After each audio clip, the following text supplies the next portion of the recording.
Oh, happy Monday. It is now 9:30. Heading to the gym. A bit later than usual again. Um, yeah, I've just been. As soon as I've been getting up, I've just been starting work. On Monday and Wednesdays, I have a company or a few company meetings in the morning, and like for example, if I can't leave the house by like even like 6:15, that's already pushing it. Or if I'm not out of the house and at the gym by 6:15, then that's already pushing it. So I end up like having to just wait a little, going to the gym at a little or at a later time. Uh, so in yesterday's video, I met for some reason like yeah, I've been just my mind's been everywhere.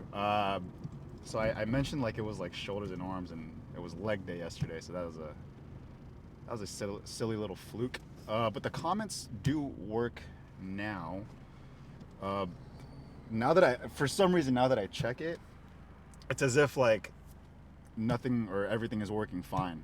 So again, I don't know what really caused the comments to turn off automatically on one of my videos, but also something that's really weird about YouTube, and I was trying to look into this, was that, and not that it really matters, but like um, just for me, for example, because I like looking at data, I like looking at like performance, seeing if did my headlines or did the description make a difference, did the length of the video make a difference, did the thumbnail make a difference, any of that stuff in the analytics, right? And I don't know if anyone else knows this or if has anyone else caught this, but on YouTube, what happens after like, well, in short, what they do is they are constantly auditing. Um, the views on your YouTube channel, and that those audits sometimes take away like the numbers of the views on your YouTube video. Like so for example, one of my videos, like I know for a fact like it reached like 25 or 30, and I was like, wow, that's a little higher than usual. And then the very next day it was at one view. And like it really doesn't make sense, because like how does a video have one view but like 3 or 4 likes, for example, you know? Uh, and when I read about it, they say that they do bring the views back, but they audit it to see if it's legit or not. So um, if it is a bot, I guess I'm kind of flattered that like someone is botting up my views or like trying to like bump up my views, but like um, I don't know. It just, for me, it throws me off because I like looking at the impressions or the amount of people that it reaches, and then I like seeing out of the amount of impression. Well, the phone, or not the phone, my camera battery died, but yeah. So I like looking at the impressions or the amount of people that it reached, and then how many people actually viewed the video from there, because then you can sort of see the click-through rate, which sort of gives you an idea of um, is your thumbnail, or are your thumbnails working, are your headlines working, are your descriptions working, and obviously after that you see like the amount of time that like each person has watched, or the average view time, but that's all like after the fact. So for me, it's like the whole like views thing just sort of resetting or going up or down just kind of throws me off, especially because like they're not really updating the numbers in real time. So and the even weirder part is like in some parts, like, or so say on one page, for example, where I'm looking at the analytics, it says this video has one view. But then when I look at it from another app, like say like there's a YouTube Studio app and then there's a YouTube app, right? So on the YouTube Studio it shows 1, but when I go on YouTube it shows like 15, and it's I don't know, man. It's well, maybe I shouldn't really care about it, uh, but yeah, just an observation that I made, and just a little bit of a rant. But I'm gonna be accurate today and say that today is chest day. We're working out what we're doing. I'm gonna try to go through all of my movements today, and I think the goal is gonna be an hour and a half, like tops, just so I can get through all of my movements. I'm not gonna lie, I took some of that like non-stim pre-workout, and like for a non-stim, I'm feeling pretty stimulated. Like my brain just kind of feels fired up. My eyes feel like they're wider.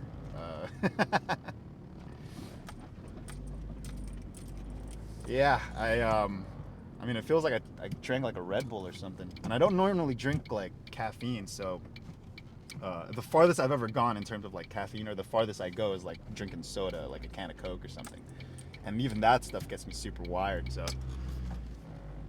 I don't know. Well, hopefully that equates to like a really, really good workout, but we shall see. I'm gonna park the car, and then we will get right into it. Let's get it. Chest day. Oh yeah.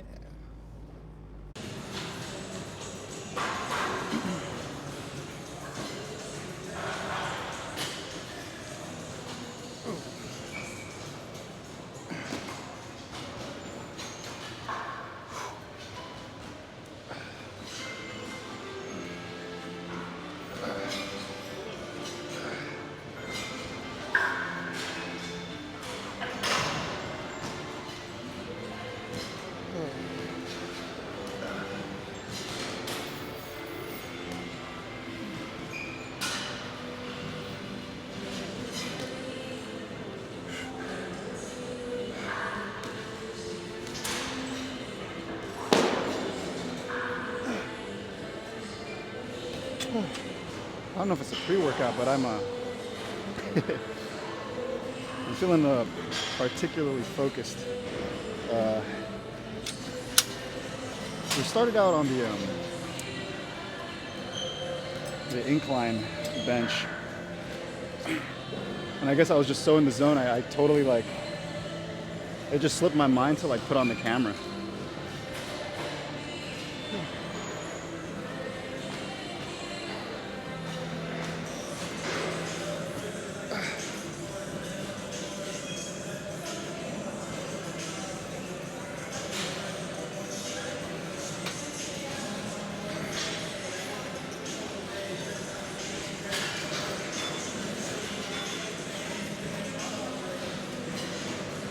Weights feel a little easier, so I might need to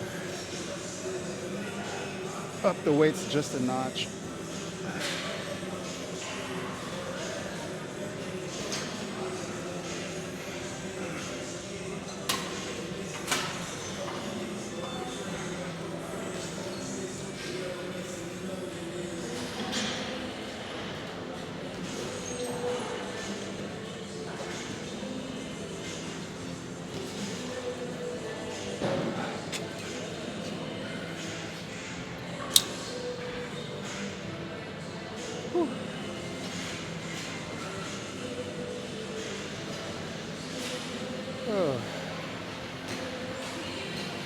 On the incline bench, and again, I was watching it from another YouTube channel where, and it has me feeling like I've been doing it all wrong again.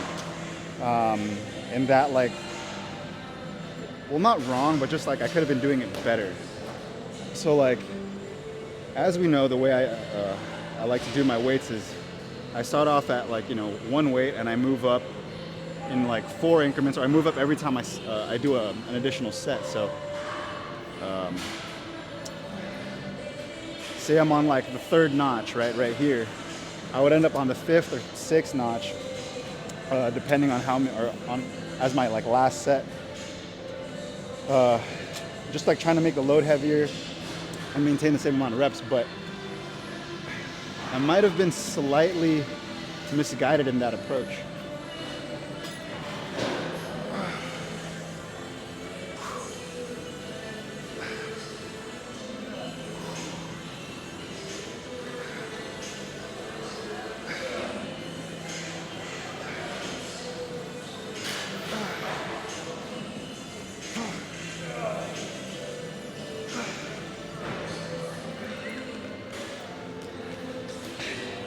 And by that I mean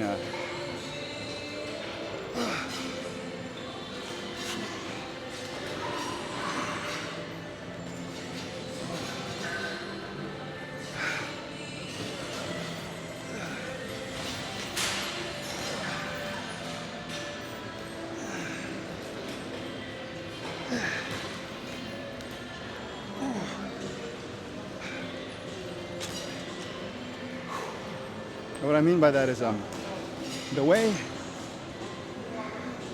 I think it was Andy Galpin again, so big shout out to him for just dropping like pearls of free knowledge on YouTube. But he was saying the way you want to do like progressive overload in terms of like weight, or not progressive overload, but incorporating progressive overload in strength training is like I was saying yesterday, you don't want to chase fatigue or muscle failure. What you want to chase is like ease.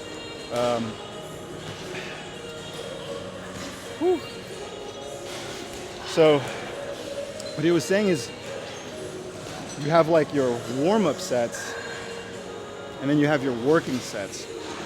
So your warm-up sets being the weight that you can do, that's maybe like 15 or 20% of your PR or your one max or your 1 rep max. And doing about 10 reps of those. Oh, fuck. Ugh.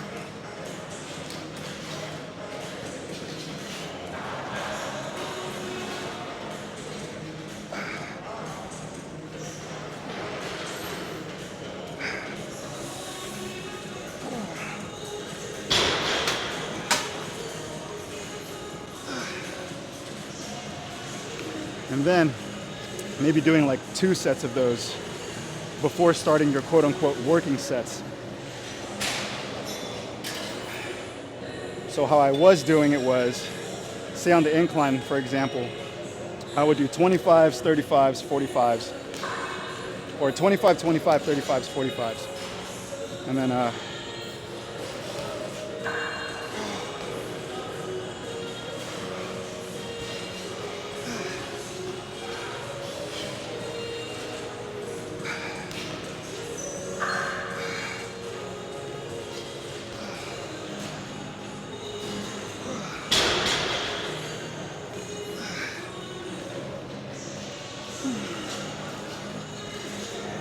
would consider that whole set like my incline workout, right?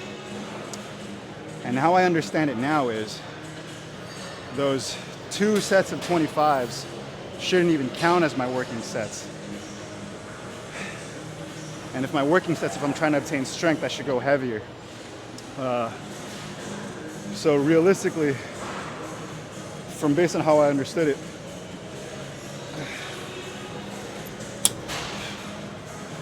I do 25s, maybe 2 sets of those, 10 reps each, get my body warmed up, and then I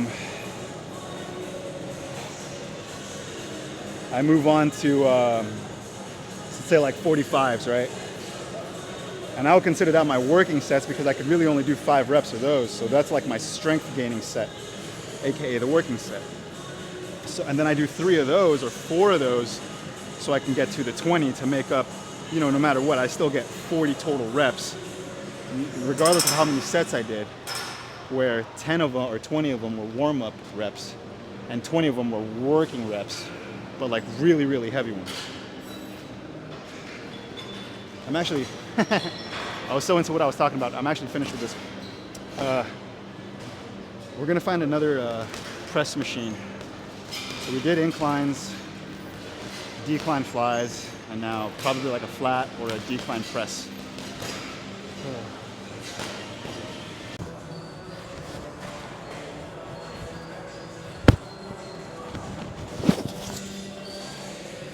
Check. Okay. So we couldn't get to the declines, but we did the flat bench. And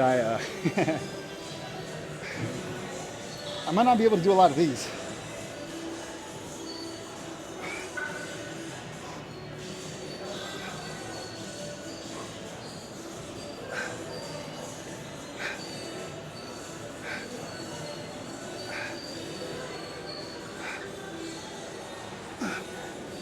never mind, I can.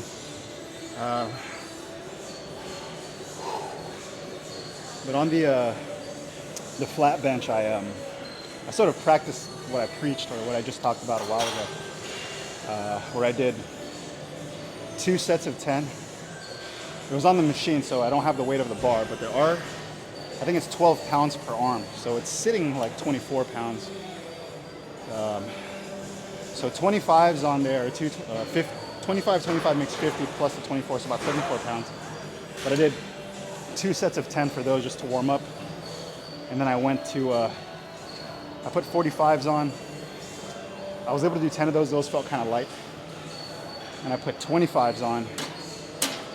Took off the 10s. So it was 45's, 25's. I did 2 sets of 8 of those.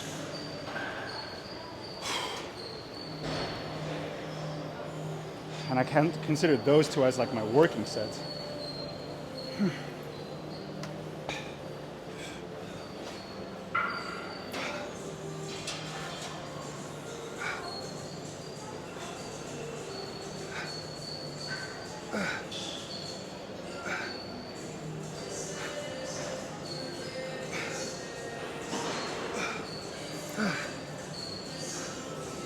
Consider those my as 2 working sets.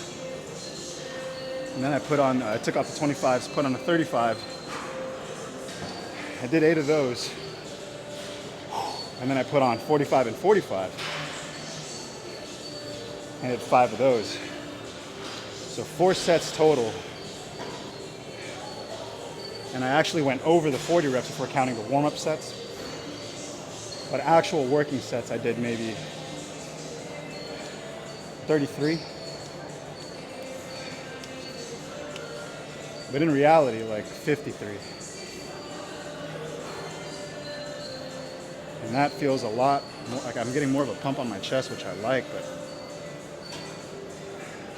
I guess I have to find a place just to compensate for that addition of reps or addition of sets, because the challenge for me again is trying to stay under. And I mean, an easy fix is just me talking less.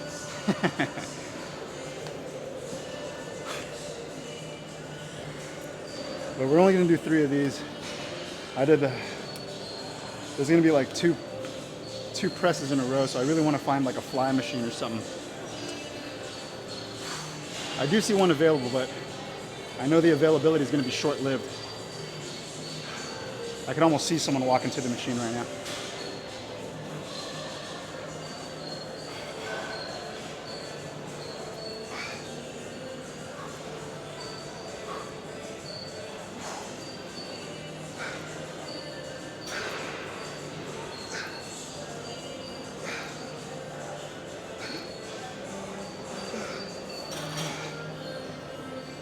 Oh, yeah. Fly machine. If I can't find a machine, I'll probably do like a wire or a cable. But I gotta do a fly. I gotta give the pressing movements a break. But I'm gonna drink some water real quick. I'm actually, I think it might be the pre-workout, or it might just be me talking a lot, but I've been thirstier today.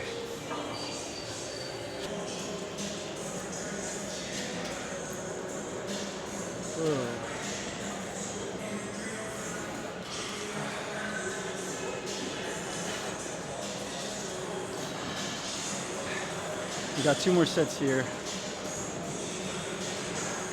And we have the ab workouts, decline press if we can, and then the incline flies. I feel like these last 2 days I haven't been able to get incline flies in at all, so I really want to prioritize those, but it just depends on how available the benches are going to be. Because incline flies really, for me at least, it doesn't feel like, I don't feel it unless I'm using barbells. I haven't found a way to really manipulate like cables to get me like feeling a good pump.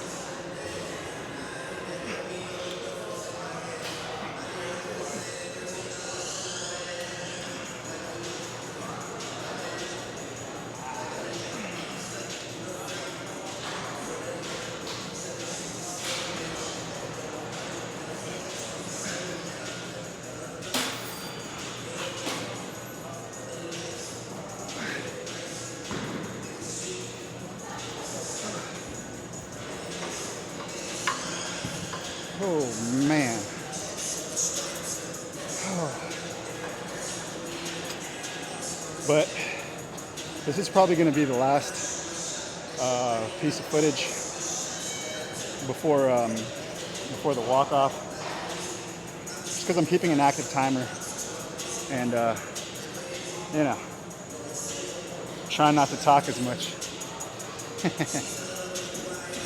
Unless you guys don't mind, you know? I could talk for days.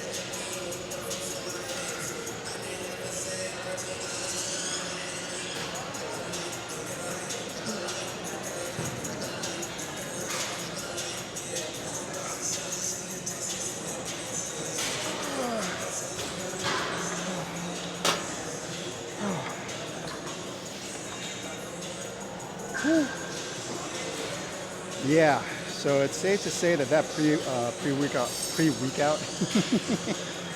the pre-workout works. I don't know, there's just something about like today that I'm just I feel like I'm just pumping more.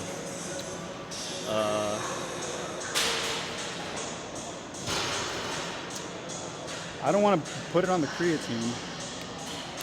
It might be, but it also might be the pre-workout. I took 2 manipulable variables today, so I can't pinpoint it to just one. It could be both contributing. Could be none. And I'm just having a really good day because I was able to rest.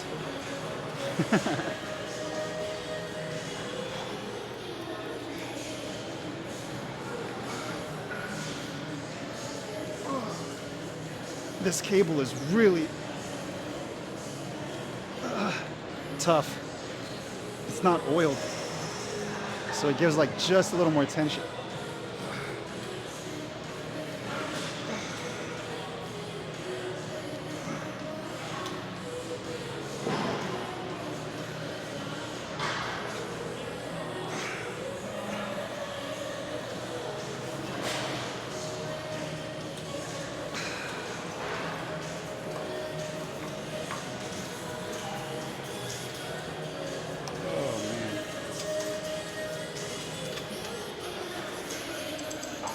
Oh yeah, this one's a lot easier. Way easier.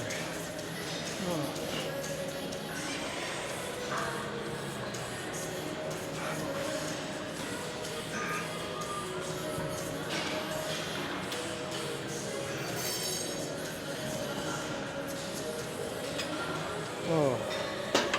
All right. So I'm gonna try to get some water. There's one right behind me. And then we're gonna do sit-ups, give our arms a break for a little bit, and then see if we could lock down some dumbbell flies or something, and we'll do the walk-off. So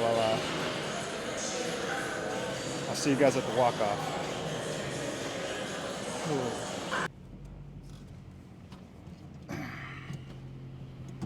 Fake, y'all. Not entirely. It's still sort of a walk-off, just it's a walk-off on wheels. Unfortunately I couldn't get to the decline press today. Man, time kind of flew at the gym. I went a little over the hour and a half. I don't really want to do that. I don't want to keep doing that or get into the habit of doing that, so I definitely need to figure something out. Either removing like a movement or two, or yeah, I'm not sure. Because like when I talk, I am paying attention to, like, I have been doing like a timer to try to stay within like a minute and a half. So it's not that, you know, albeit I talk a lot, but and I promise I'll tone down the yapping a bit. But in terms of like workout content, even if I'm trying to avoid setting up and just going through the workouts, I don't even feel like that helps either. So it most likely has to be removing like a movement or two.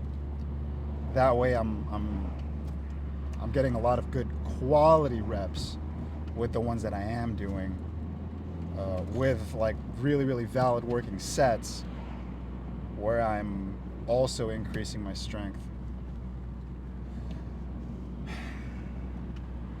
This journey just keeps getting better and better for me. I feel like I'm constantly finding different ways to like sort of tweak the routine, quote unquote, just to get it like better and better and better. And let me tell you, I mean, again, if you're not getting your anything scanned or tracking anything, I really, really encourage you to do so, because even before I took the in-body scan, I was feeling kind of fat. Like I was so worried that I didn't lose any body fat percentage, or I didn't decrease my body fat percentage at all. One, because like visibly when I would look in the mirror, I was like, man, I don't really see much of a change in terms of like losing fat. Was I getting bigger? Yeah, I can see tone, I can see mass being gained, but I didn't really see like the body fat shredding as fast as it was. So, you know, I'll be honest, I got a little worried.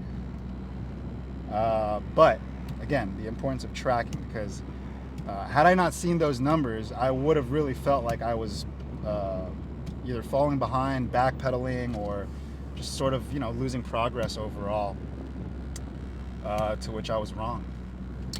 I absolutely am gaining progress, and I'm doing everything the right way. So the micro tweaks that I'm doing were, like I explained earlier, just taking my working sets a little more seriously and not counting my warm-up sets. And then still working on getting to a rep number. And for me, that magic number has been like 40 or 50. So I might do like 2 warm-up sets of like 35, maybe 25, 35% of my 1 rep max. And then my working sets will be about anywhere between 50 to 80%. And I'll focus on doing like 6 to 8 reps of those. And I know I said I wanted to start focusing on strength training once I cut all my fat, but I just wanted to see how it felt like today. So that's going to give me a pretty good idea of how to shape my workouts moving forward. And to be honest though, I might not even want to do like one or the other exclusively. I might, like, knowing myself, I might try to find a way to incorporate doing both, where like I'm trying to get to 10% and I'm also trying to strength gain somehow. So that's gonna, you know, that's gonna get very, very specific into the numbers, whether it be reps, sets, the weight amount, the intensity, the duration of the rep, you know, all of that stuff. But I'll close out for today. I just parked. I'm here at the Chipotle. I'm gonna grab 2 Chipotle bowls, chicken bowls, 525 calories, about 45 grams of protein. So having 2 of those a day, you know, I've said it before, 1050 and 90 grams. Doesn't get better than that. And then I'll drink, I already drank a shake earlier, and I'm gonna drink 2 more shakes today to get me over the, or, you know, around or over the 190 mark. Good day so far though, but I'll see y'all. Peace.